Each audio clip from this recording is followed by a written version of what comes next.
Assalamualaikum warahmatullahi wabarakatuh. Selamat berjumpa kembali bersama saya Ucu Koswara. Kali ini saya akan membahas tentang materi kelanjutan dari materi sebelumnya, geometri analitik datar, yaitu tentang luas daerah segitiga dan bar produk dari dua buah vektor. Namun jangan lupa untuk subscribe ya, like dan juga share. Aktifkan pula tombol notifikasinya agar saya lebih bersemangat lagi untuk membuat konten-konten pembelajaran selanjutnya. Baik, kita langsung saja. Baik, di sini penjelasannya saya awali dengan gambar di sebelah kanan ini ya. Ada dua buah vektor di sini, vektor posisi. Pertama adalah vektor U dan yang kedua adalah vektor V, di mana vektor ini koordinat dari ini adalah misalnya x1, y1, ini adalah x2, y2 ya. Berarti vektor U ini kita bisa tulis sebagai x1i ditambah y1j ya. Kemudian vektor V x2i ditambah y2j. Atau bisa kita tulis juga sebagai bentuk koordinatnya ya, x1, y1, dan yang ini adalah x2, y2. Baik, di sini kita lihat pada vektor U dan vektor V ini terbentuk sudut ya. Misalkan saja sudutnya adalah sebesar theta seperti itu. Kemudian saya buat ada sebuah vektor komponen dari vektor V yang besarnya sudutnya 90 derajat. Nah, ini 90 derajat ya. Komponen vektor V ini kita namakan saja vektor W ya. Vektor W ini karena vektor V dan komponennya itu ada vektor W itu terbentuk sudut 90 derajat, maka kita bisa tulis koordinatnya untuk vektor W ini adalah min y2, x2 ya. Jadi min y2, x2 karena 90 derajat dari vektor V-nya. Sehingga bisa kita tulis ya vektor W ini min y2 i ditambah x2j ya, karena 90 derajat tadi. Nah, kita lihat untuk vektor U dan vektor V berlaku dot produk ya. Jadi vektor U kalau didotkan dengan vektor V itu sama dengan panjang U dikali panjang V kosinus sudutnya adalah theta, atau bisa juga ditulis dengan perkalian dot produk yang sudah kita kenal ya, x1 x2 ditambah y1 kali y2. Oke, nah selanjutnya kita lihat sudut yang dibentuk. Kalau kita lihat sudut yang dibentuk antara vektor V dan W ini kan 90 ya. Berarti kalau vektor U terhadap komponen dari vektor V-nya ini 90 derajat ditambah theta ya, tambah theta. Jadi kalau saya tulis sudut yang dibentuk antara vektor U dan komponen dari vektor V atau katakanlah vektor W ini adalah 90 derajat ditambah theta ya. Ingat, ini adalah vektor V juga, hanya vektor komponen dari vektor V-nya ya. Komponen vektor V yang terbentuk 90 derajat.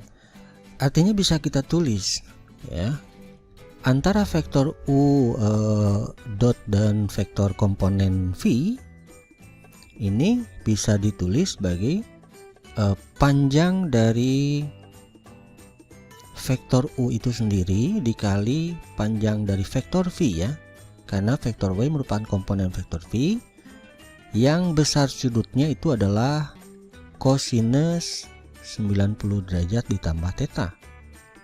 Oke, nah, atau kita bisa lihat di sini 9 cos 90 derajat tambah theta itu kan sesuai dengan aturan trigonometri, ini sama saja dengan minus sin theta itu sendiri kan. atau bisa ditulis panjang U dikali panjang V sinus sin theta kali min ya. Nah, seperti itu. Nah, di sini kita bisa lihat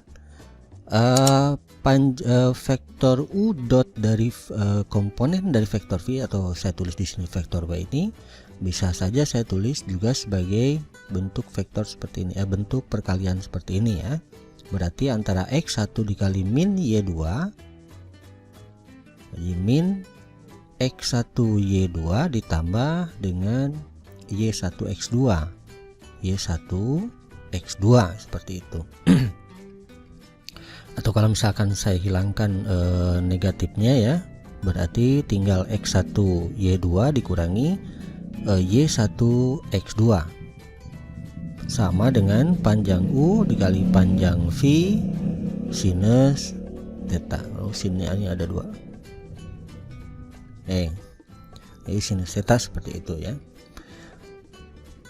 Berdasarkan aturan segitiga ya, rumus segitiga itu kan segitiga itu kan setengah katakanlah D1 kali D2 ya, dimana D1 nya itu kan panjang, misalnya panjang dari vektor U itu sendiri, kemudian D2 nya itu adalah panjang dari vektor V itu sendiri ya. Jadi kalau misalkan ini saya masukkan luas segitiga itu sama dengan setengah kali panjang vektor U kali panjang vektor V sinus theta ya. Nah, selanjutnya kalau misalkan saya ubah, dari sini bisa juga kita rubah menjadi, karena vektor U panjang vektor U kali panjang sinus theta itu adalah ini, berarti X1 Y2 dikurang Y1 X2 dibagi 2 ya. Nah, ini sudah kita dapatkan rumus luas segitiga yang apabila yang pertama ini kita pakai kalau sudutnya diketahui ya, dan yang kedua ini dipakai apabila koordinatnya diketahui. Nah, ini yang dinamakan dengan dot product ya. Nah, ini yang dinamakan dengan bar product. Oke, nah seperti itu ya. Baik, selanjutnya kita akan contohkan ya. Kita akan contohkan, misalnya saja kita ilustrasikan secara sederhana ya. Ilustrasikan secara sederhana dari gambar yang ada di sebelah kanan. Kita lihat, misalkan kita sesuai gambar saja ya. Ini sumbu X dan ini adalah sumbu Y. Kita tahu ini koordinatnya 1 2 3 4 5,0 ya, 5,0.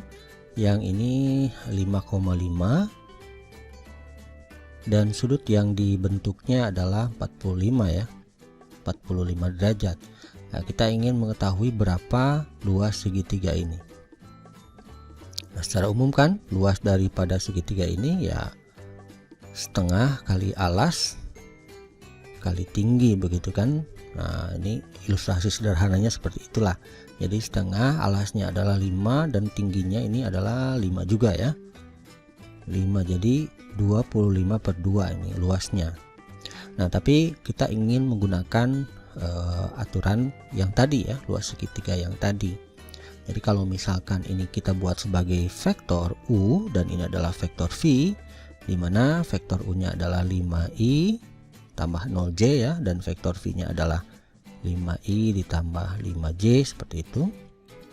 Nah, berarti dengan aturan yang sama yang tadi kita buat, kalau kita menggunakan berdasarkan sudut yang ada, berarti kan sama saja dengan setengah dikali panjang vektor U dikali panjang vektor V sinus dari theta ya, atau setengah panjang vektor U-nya kita lihat panjang vektor ini 5 ya, atau misalkan kita bisa tulis 5 kuadrat ditambah 0 kuadrat dikali akar dari vektor V-nya ini 5i tambah 5j, atau 5 kuadrat tambah 5 kuadrat dikali sinus 45 derajat. atau setengah, kita dapat ini adalah akar 25, ini 5, kemudian ini akar dari 50 itu 5 akar 2 ya, dan sinus 45 itu setengah akar 2. Nah di sini kita bisa lihat sama saja dengan setengah kali 25 ya, kali akar 2 kali akar 2 itu 2 kali setengah ya. Nah, jadi jawabannya adalah 25/2 ya, sama dengan yang ini. Nah, bagaimana kalau kita menggunakan rumus yang kedua dengan tanpa menggunakan sudut yang dibentuk ya, koordinatnya? Berarti ya kita tinggal menggunakan rumus rumus yang tadi, dimana X1 Y2 dikurangi X2 Y1 dibagi 2. Nah, untuk X1 dan X2 nya, nah ini kita anggap dia sebagai X1, Y1, dan ini kita anggap sebagai X2, Y2, sehingga kalau X1 kali Y2 berarti 5 dikali 5 dikali yang ini ya, yang 5 ini.